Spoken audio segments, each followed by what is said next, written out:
Didi Manmohini was a philosophical person who had the most beautiful, elegant hands, which were very expressive. And when she was speaking, she would move her hands to emphasize what she was saying.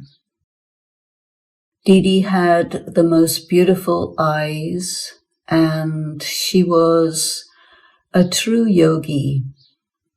She could sense what was happening in different people and go right to the root of their spirit, their soul. And she would be able to say exactly what a person needed to hear in order for that individual to move forward spiritually and in their relations with people.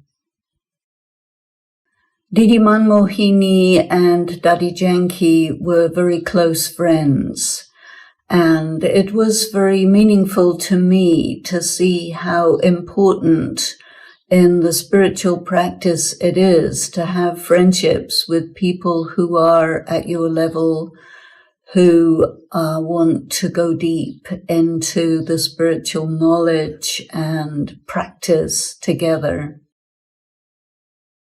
When I would be invited to join Didi Manmohini, Dadi Prakashmani, and some of the other dadis in their dining room for lunch, it would be a very beautiful experience, and they would practice to eat in remembrance, to speak, but yet there would be that silence among them. And that feeling of a heart connection, the love and respect that the dadis had for each other, and the great love they had for the yagya. Sometimes they would go to the area near the Tower of Peace where Dadi Janki lived, the what we call Indraprasth, and they would have fruit together there, and some of us sisters would be invited to join in the fruit after the lunch. And it was a very beautiful time of conversation, enjoying together, being together. And they embodied what spiritual family really is.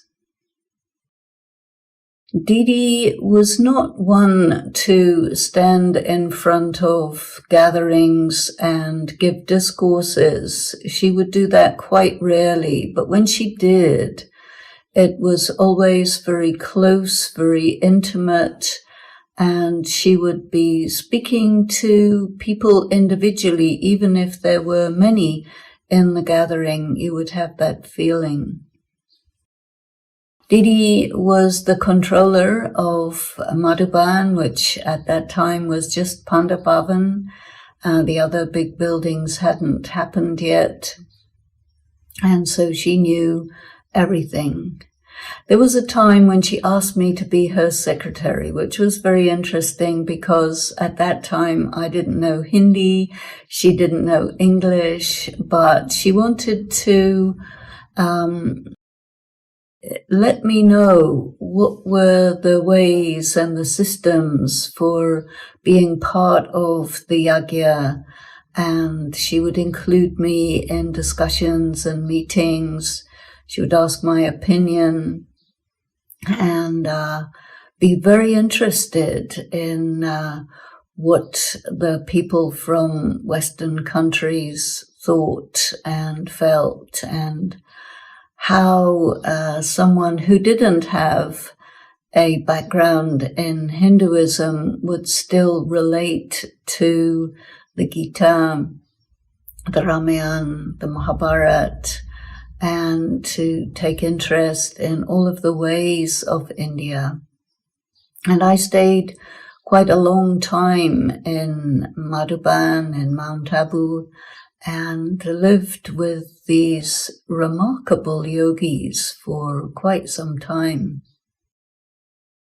Didi was always very conscious of the practice of meditation.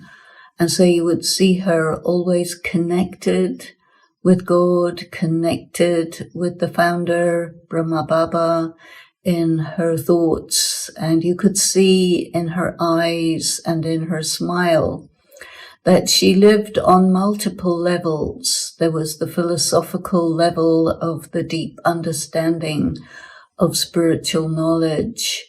There was that beautiful love of the Gopi with Gopi Vallabh. And she really had amazing love for God, which was reflected in her eyes and in her smile. Didi used to live in a room that was right on the main courtyard of Madhuban, and from there she would see everything that was going on. And in that way, she made sure that everyone was okay, everyone was doing what they should be doing. She knew who was coming, going. She knew everything. Because she was guiding the yajna. Her leadership was very much from the back, and she was working together with Daddy Prakash Mani, and people would say Didi Daddy or Daddy Didi as if the two were one, and they really demonstrated how two people can work together, live together, represent the spiritual work, represent the work of God together in perfect harmony. They had a very good understanding of each other, and they really learned, I think, or developed the ability to have one mind, even though there were two bodies. So they were connected, I think we would say telepathically, or sometimes people could say that to be connected in yoga means to be connected in that way. And they had a very, very good connection with Brahma Baba, with Shiv Baba, incorporeal God, and they were able to be really excellent instruments, excellent trustees. So for me, these souls are really the first creation of God.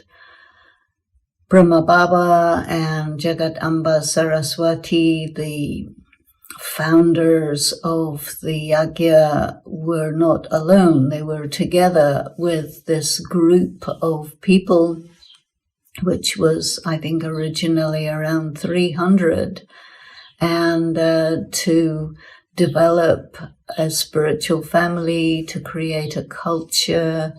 They decided together, they discussed together each and every little thing, which would be the details of making up a culture, a family, a community that was spiritually based, that understood each other, that recognized each other with all the differences of sanskaras and perception and ways of being, but yet still to be in harmony as well as in simplicity, because at that time there were not so many resources, and India had recently come through the process of independence, the big disturbance involved in the partition, Pakistan, India, West Pakistan, and all of these things.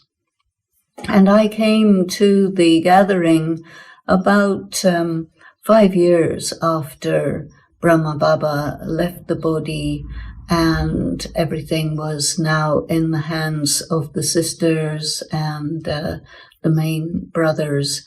And Didi was really a very beautiful example of the matriarch, the leadership of the woman, and leadership not being just a single leader, but shared leadership of the elder women who were looking after everything, running everything.